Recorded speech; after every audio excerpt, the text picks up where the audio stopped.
Hello everyone and welcome back to our channel. आज हम बात करने वाले हैं एन माइकल्स की एक बहुत ही पावरफुल और इम्पोर्टेंट पोएम मेमोरियम के बारे में। मेमोरियम एन माइकल्स की collection the weight of oranges से ली गई है। एक इरेगुलर फ्री वर्स स्ट्रक्चर है जिसमें 8 स्टैंजाज हैं अनइवन लेंथ के और रफली 40 लाइन्स हैं। यह पोएम ग्रीफ, मेमोरी और लॉस के बारे में है, तो चलिए लेट्स बिगिन। पोएम शुरू होती है एक बहुत ही इंटीमेट और पीसफुल सीन के साथ। स्पीकर और उनका कोई क्लोज पर्सन, शायद पार्टनर या क्लोज फ्रेंड, लॉन चेयर्स में बैठे हैं रात को स्टार्स के नीचे। वो एक डॉक पर हैं मिडनाइट के टाइम, गर्म कपड़ों में रैप्ड और स्काई को देख रहे हैं। ये ओपनिंग इमेज बहुत ही काम और टेंडर इमेज है। दो लोग जो साथ में साइलेंस शेयर कर रहे हैं, जहाँ एक दूसरे का चेहरा मूनलाइट में ग्लो कर रहा है और लेक का पानी भी जैसे इलेक्ट्रिक फील देता है। ये सीन इस्टेब्लिश करता है कि पोएम में इंटीमेसी और क्लोजनेस बहुत इंपॉर्टेंट है, स्पेशली दो लोगों के बीच जो अपना दुख और यादें शेयर करते हैं। अगला स्टैंजा थोड़ा सा मेमोरी और ट्रैवल की तरफ मूव करता है। स्पीकर याद करते हैं लेविस्टन से घर ड्राइव करते हुए मून हाईवे के ऊपर दिख रहा है। चाहे वो कार में हो या किचन में लेट नाइट बैठे हों, एक रिपीटेड एक्शन है जो पोएम में बार बार आता है, we bury them again and again. ये लाइन बहुत सिग्निफिकेंट है क्योंकि ये ग्रीफ के एक कोर ट्रूथ को कैप्चर करती है। हम अपने डेड लव्ड वंस को सिर्फ एक बार बैरी नहीं करते, बल्कि उनकी याद हर बार नए सिरे से हमें उनका लॉस फील करवाती है। हर कॉन्वर्सेशन, हर मेमोरी जैसे एक नया फ्यूनरल बन जाता है। इसके बाद एक बहुत ही पावरफुल और फेमस लाइन आती है जिसमें कहा गया है कि जो लोग मर चुके हैं वो हमें भूखा छोड़ जाते हैं। हमारे मुंह प्यार से भरे होते हैं, लेकिन वो प्यार रिसीव करने वाला अब कोई बचा नहीं होता। ये पैराडॉक्स, लव जो अब कहीं जा नहीं सकता, पोएम का इमोशनल कोर है। फिर एन माइकल्स स्पेसिफिक मेमोरीज की तरफ मूव करती हैं जो बहुत पर्सनल और विविड है। स्पीकर अपनी पार्टनर की मदर के बारे में बात करता है जिनका हाथ अब एम्प्टी स्लीव के एंड में है, मतलब वो अब नहीं रही, लेकिन उनकी प्रेजेंस स्टिल फील होती है।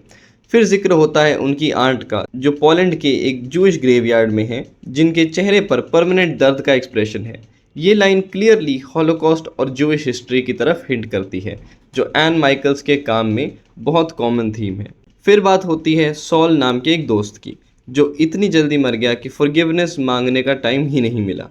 ये सब स्पेसिफिक, रियल और बहुत पर्सनल ग्रीफ के मोमेंट्स हैं जो पोएम को यूनिवर्सल से पर्सनल बनाते हैं। स्पीकर एक चाइल्डहुड मेमोरी भी शेयर करता है जब वो 9 साल का था और एक बुरे सपने से रोता हुआ उठा।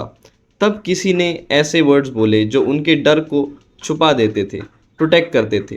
ये कॉन्ट्रास्ट क्रिएट करता है उन दिनों से जब पूरी फैमिली सोई हुई थी, पीसफुल और अनअवेयर, और अब जब 20 ईयर्स बाद वही कंफर्ट देने वाला इंसान खुद रोता है और उनके आंसू स्पीकर के गले में जलते हैं।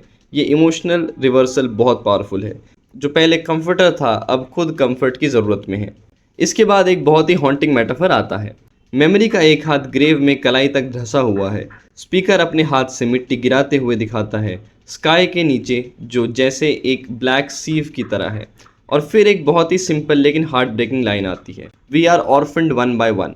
ये लाइन दिखाती है कि ग्रीफ सिर्फ एक रिलेशनशिप तक सीमित नहीं रहता। हर लॉस के साथ हम थोड़ा और अकेला फील करते हैं, थोड़ा और ऑर्फन्ड। पोएम का एक और बहुत इमोशनल मोमेंट है जब स्पीकर अपने पार्टनर को लेक सुपीरियर के बीच पर ढूंढता है, जहां वो घंटों से अकेला बैठा होता है, अपने दुख से कट हुआ। स्पीकर उनसे थोड़ी दूर रुकता है और उस साइलेंस में एक अनस्पोकन कन्फेशन होता है कि उनके पास देने के लिए अब कुछ नहीं है। ये मोमेंट बहुत वल्नरेबल है क्योंकि ये एडमिट करता है कि ग्रीफ के समय सबसे क्लोज लोग भी एक दूसरे को पूरी तरह कंफर्ट नहीं दे सकते। फिर पोएम नेचर इमेजरी की तरफ मूव करती है। डस्ट के टाइम बर्च फॉरेस्ट बोन्स के शोर जैसे दिखता है। स्पीकर ज़मीन से पत्थर निकालता है जो थके हुए और वेयरी लगते हैं, जैसे उन्होंने भी ज़मीन के अंदर सोना झेला हो। स्पीकर अपनी स्किन पर उन पत्थरों के ब्लैक स्वेट से लिखता है। ये इमेजरी बहुत सिंबॉलिक है, जैसे ग्रीफ लिटरली हमारे बॉडी पर अपना निशान छोड़ जाता है। लेक का मूवमेंट धीरे धीरे स्टिल हो जाता है, जैसे लाइट फेड होती है और फिर स्टार्स और मून का जिक्र होता है, उनके टाइनी माउथ्स और ब्लू माउथ्स के साथ, जैसे पूरी नेचर भी साइलेंटली ग्रीव कर रही हो।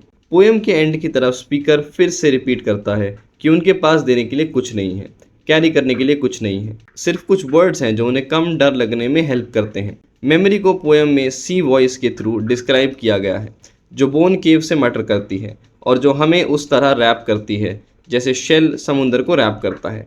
फाइनल लाइंस में स्पीकर कहता है कि उनके पास कैरी करने के लिए कुछ नहीं है, सिर्फ कुछ स्टोन्स हैं जो उनकी पॉकेट भर सकते हैं, जो उन्होंने जो खोया है उसको वेट और मीनिंग दे सकते हैं। ओवरऑल पोएम एक सर्कुलर जर्नी है, physical memories as emotional truths तक, और फिर वापस नेचर और साइलेंस की तरफ, जहां ग्रीफ और लव एक दूसरे से अलग नहीं किए जा सकते।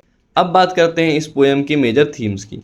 सबसे पहला और सबसे इम्पोर्टेंट थीम है ग्रीफ और मेमोरी का रिलेशनशिप। एन माइकल्स दिखाती हैं कि मेमोरी सिर्फ एक पैसिव चीज़ नहीं है, ये एक्टिव है, फिजिकल है, ऑलमोस्ट वायलेंट है। Memory has a hand in the grave up to the wrist. जैसे इमेजरी से पता चलता है कि याद रखना खुद एक पेनफुल एफर्ट प्रोसेस है। दूसरा थीम है लव और लॉस का पैराडॉक्स। पोएम बार बार दिखाती है कि जितना ज़्यादा हम किसी से प्यार करते हैं उतना ही ज़्यादा उनका लॉस हमें खोखला कर देता है। The dead leave us starving with mouths full of love. ये लाइन परफेक्टली कैप्चर करती है कि प्यार रहता है लेकिन उसका रिसिपिएंट नहीं रहता। तीसरा थीम है इंटरजेनरेशनल और collective grief, especially Jewish history और हॉलोकॉस्ट के थ्रू। पोलैंड के ग्रेवयार्ड का रेफरेंस और फैमिली के मल्टीपल डेथ्स का जिक्र दिखाता है कि पर्सनल ग्रीफ हमेशा एक बिगर हिस्टोरिकल और कल्चरल ग्रीफ से कनेक्टेड होता है। चौथा थीम है nature as a witness to grief. Lake, stars, moons, forest, सब कुछ पोएम में ग्रीफ के साइलेंट ऑब्जर्वर्स बन जाते हैं, जो ह्यूमन इमोशंस को रिफ्लेक्ट करते हैं बिना जज किए। और लास्ट में the inadequacy of comfort. Beach scene में जो मोमेंट है जहां स्पीकर अपने पार्टनर को कुछ नहीं दे पाता, वो दिखाता है कि ग्रीफ के समय सबसे डीप कनेक्शंस भी साइलेंट और हेल्पलेस हो जाते हैं। अब थोड़ी बात करते हैं एन माइकल्स के बारे में। एन माइकल्स एक कैनेडियन पोएट और नॉवेलिस्ट हैं जो टोरंटो में पैदा हुई थी। वो अपने लिरिकल इमेजरी रिच स्टाइल के लिए जानी जाती हैं, जिसमें हिस्ट्री, मेमोरी और लॉस डीपली इंटरट्वाइंड होते हैं। उनकी सबसे फेमस नावल है फ्यूजिटिव पीसेस, जो हॉलोकॉस्ट सर्वाइवर्स की जनरेशनल ट्रॉमा के बारे में है और जिसने कई इंटरनेशनल अवार्ड्स जीते हैं, including the Orange Prize for fiction. उनकी पोएट्री जैसे कि मेमोरियम भी सिमिलर थीम्स एक्सप्लोर करती हैं, पर्सनल ग्रीफ जो हिस्ट्री के बड़े कॉन्टेक्स्ट से जुड़ा होता है। माइकल्स का राइटिंग स्टाइल बहुत डेंस, मेटाफोरिकल और इमोशनली लेयर्ड होता है, जहां हर इमेज मल्टीपल मीनिंग्स कैरी करती है। वो पोएट्री और प्रोज दोनों में इक्वली स्किल्ड है और उनका काम क्रिटिक्स के थ्रू वाइडली प्रेज्ड हुआ है फॉर इट्स डेप्थ और सेंसिटिविटी। तो ये थी एन माइकल्स की पोएम मेमोरियम का डिटेल्ड एनालिसिस। अगर आपको ये वीडियो अच्छी लगी हो तो प्लीज़ इस वीडियो को लाइक करें, अपने फ्रेंड्स के साथ शेयर करें और इस चैनल को सब्सक्राइब करें। Thank you very much and we will see you again in the next one.